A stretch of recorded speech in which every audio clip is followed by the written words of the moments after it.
We're at WrestleMania 42, and we kick off night 1 with the Vision teaming up with Show Speed to take on the Usos and LA Knight. And it starts off just as a traditional 6-man tag, with Jay getting isolated by the Vision. However, when he's able to escape their grasp, he tags in the Megastar just as Speed enters the battlefield as well.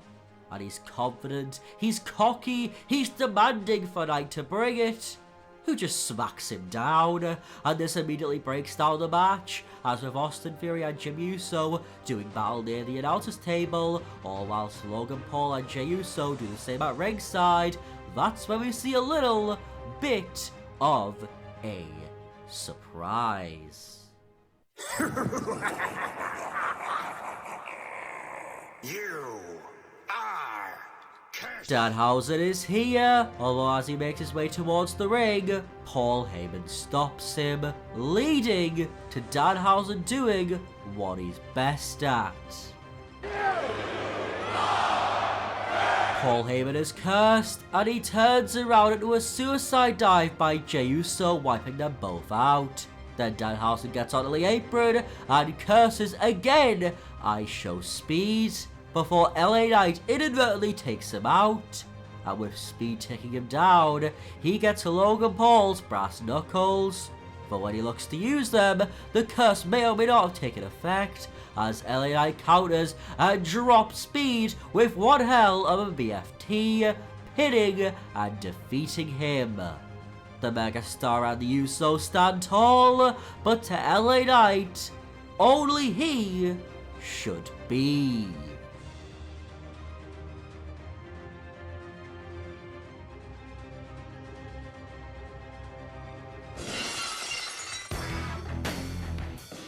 Stone Cold is back at WrestleMania, and he's here to set up a future match with LA Knight, and that is just about all.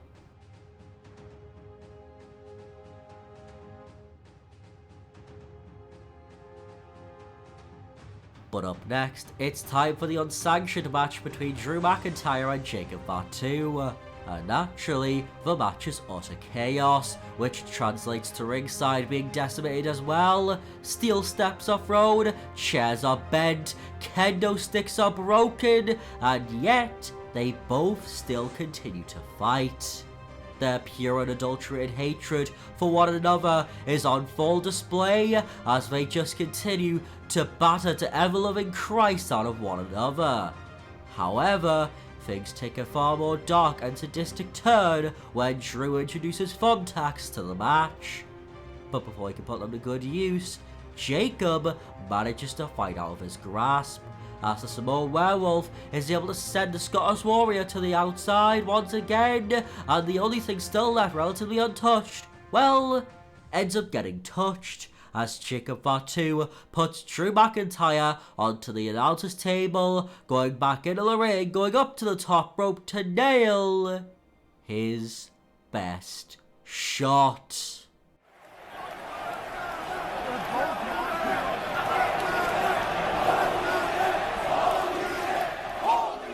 Drew is done, and Jacob knows it, putting him back into the ring to nail a humongous moonsault.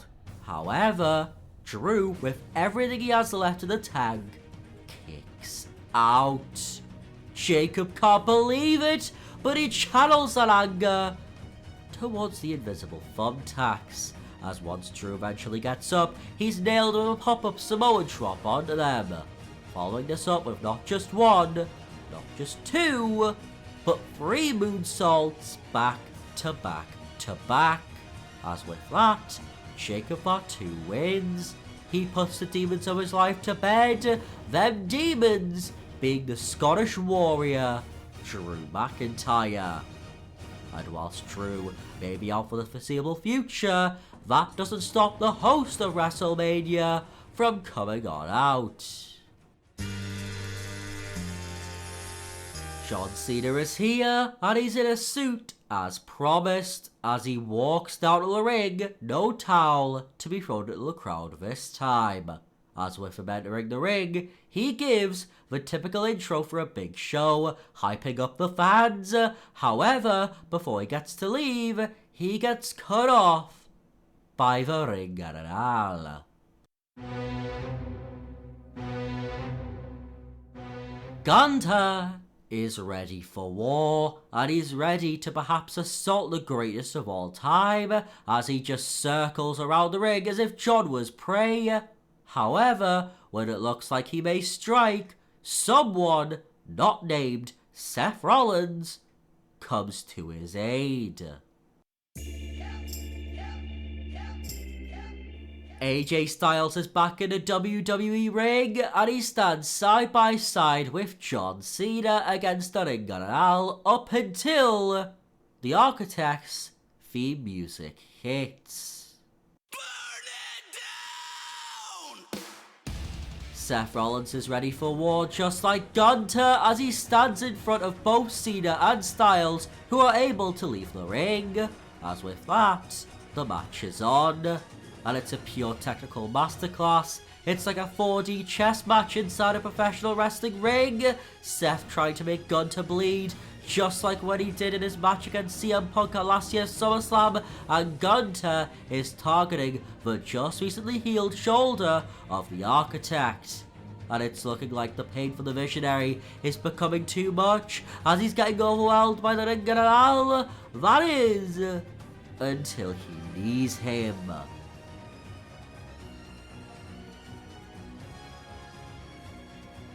Gunther is bleeding, and Seth Rollins takes full advantage of this, kicking the ring general into the gut and following this up with a stomp.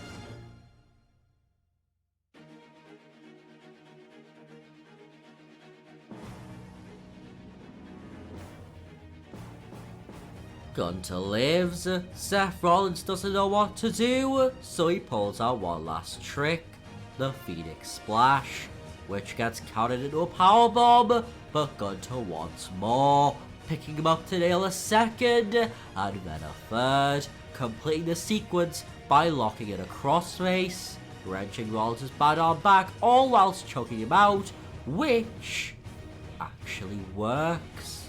Gunther wins, he proves that he is the better wrestler, and now you could say Paul Heyman owes Gunther a favour, or perhaps a career.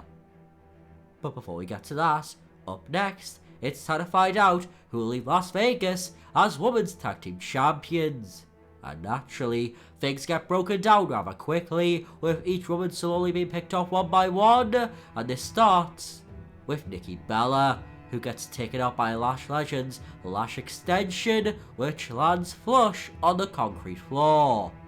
But Alexa Bliss soon joins her in being out of contention as Nia Jax ends up annihilating her, even though Charlotte Flair breaks up the pin. And speaking of Charlotte, she ends up trying to 2v1 the Irresistible Forces, ultimately failing to do so as she gets taken out and all. Then Brie Bella tries stepping up to the plate, with the result not differing whatsoever. And now, only two teams stand. Only two teams are left. The Women's Tag Team Champions, the Irresistible Forces, and Bayley alongside Aliyah Valkyria.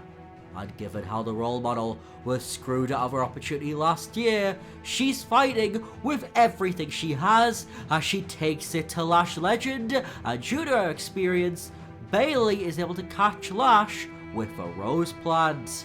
All whilst Lyra and Nia do battle in the center of the ring, as then we see Lyra Valkyria do the unthinkable.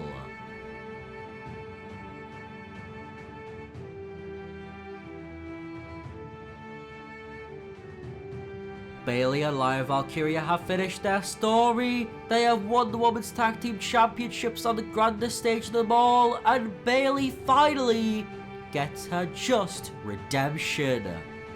And the woman who took that opportunity away from her is now looking to try and recapture the Women's Intercontinental Championship and end AJ Lee's reign early. And rather than cowering away, Big Time Bex is the aggressor in the match. She's desperate to win back the gold, though AJ Lee is more than holding her own, giving back everything Becky Lynch throws at her, if not more. Though eventually, the tide begins to shift in favour of the former champion, as she even nails a manhandle slam. But AJ Lee kicks out, and because the referee is Jessica Carr, the man berates her, saying that was a free, and finally, the referee has enough.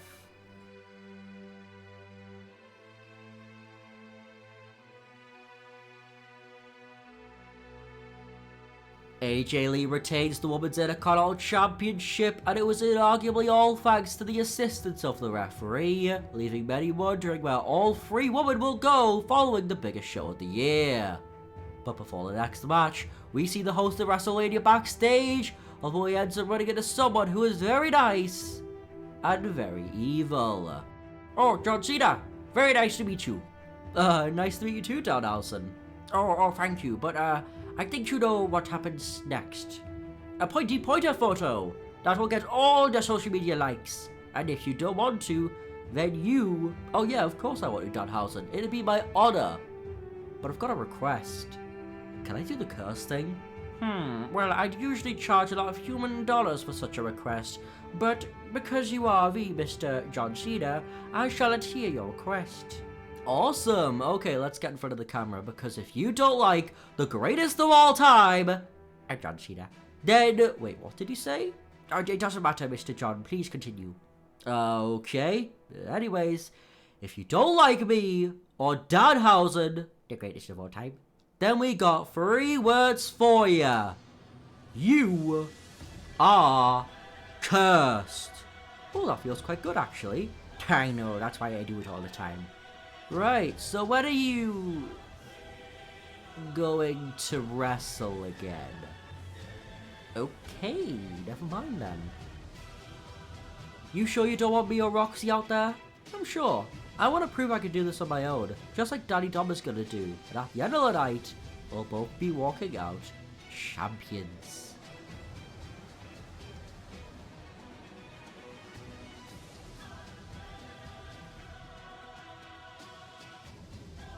The match is on, and it's a highly physical affair. Both Liv Morgan and Stephanie Vaquer are desperate to prove they are better than the other, so they fire off all their best hits, which doesn't do the job. Liv Morgan hits an Oblivion, Stephanie Vaquer kicks out, La Primera hits an SVB, and Liv kicks out all the same. They're both so incredibly even, so here comes Raquel Rodriguez, disobeying Liv's orders to ensure she walks out as champion. But that's when Roxanne Perez stops her, which leads to the two arguing, which leads to Raquel throwing Roxy to the wayside as she continues to make her way towards the ring. However, when she gets onto the apron, the Prodigy forces her back down as the arguing only continues to intensify. Even Liv Morgan goes out to try and calm the storm, yet all that leads to is the Women's World Champion diving and taking out all 3 women, putting Liv back into the ring as she looks for the corkscrew moonsault, which is nowhere to be found, as Liv then tries for a roll-up, which similarly doesn't work. However, with Roxanne and Raquel both back up, Roxy ends up inadvertently distracting the referee, all while Raquel goes into the ring with a steel chair. But she hesitates, leading the Vaquer taking her down, which leaves the champ in the prime position for a second Oblivion, this time onto the steel chair. As with that, we have a new Women's World Champion. Liv Morgan stands tall, and it's all thanks to the unwanted assistance from the Judgment Day. But now, it's time for the main event of the evening, as it's time for Randy Orton to challenge Cody Rhodes for the WWE Championship. and it doesn't take long for things to kick off as the two immediately duke it out with one another, but eventually Cody is able to overwhelm Randy, even sending him to the outside, but he soon joins him via a big dive, and even though the American Nightmare throws the Apex Predator all over the place, Randy is able to catch him and nail him with a back suplex on the announcer's table. And this is only the beginning, as Randy just systematically wears down Cody, talking trash to him as he does it. But this proves to only rile up the champion more, as he's able to fight back and then some, as the two end up trading some of their signature blows. Cody's Cody Cutter being nailed to absolute perfection, which gets answered right back with Randy's spike DDT. Though the follow-up RKO is nowhere to be found, as Cody is able to nail a pedigree, but the Viper survives. So Cody then looks for another Cody Cutter, which gets turned into one hell of a moment.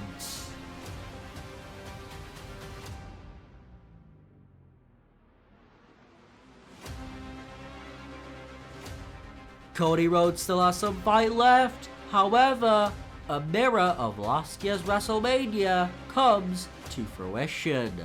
Hey, let's go! Pat McAfee is here, but before he can lay the smackdown on Cody Rhodes, that's when he gets stopped by Jelly Roll, as the two men end up rolling all the way to the back.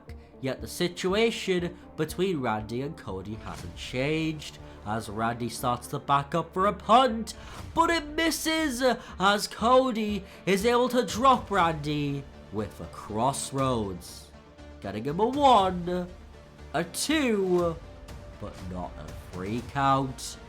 Now it's he who is stunned, and it's now time for another return. If you smell what The Rock is cooking. The Rock is back. He's here at WrestleMania 42, perhaps a year too late, but nevertheless, he charges straight towards the ring, eventually going inside of it to stare down with Cody Rhodes. However, his savior comes in a very unlikely form. Time to play the game. Triple H has seen enough. He's flat out had enough, as he ends up confronting The Rock like we're in the year 2000.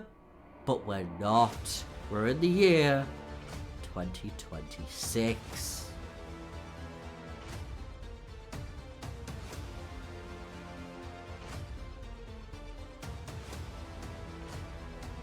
Triple H is out cold, and Randy Orton has now officially sold his soul to the devil, as he backs up for a punt, kicking Cody Rhodes' head off.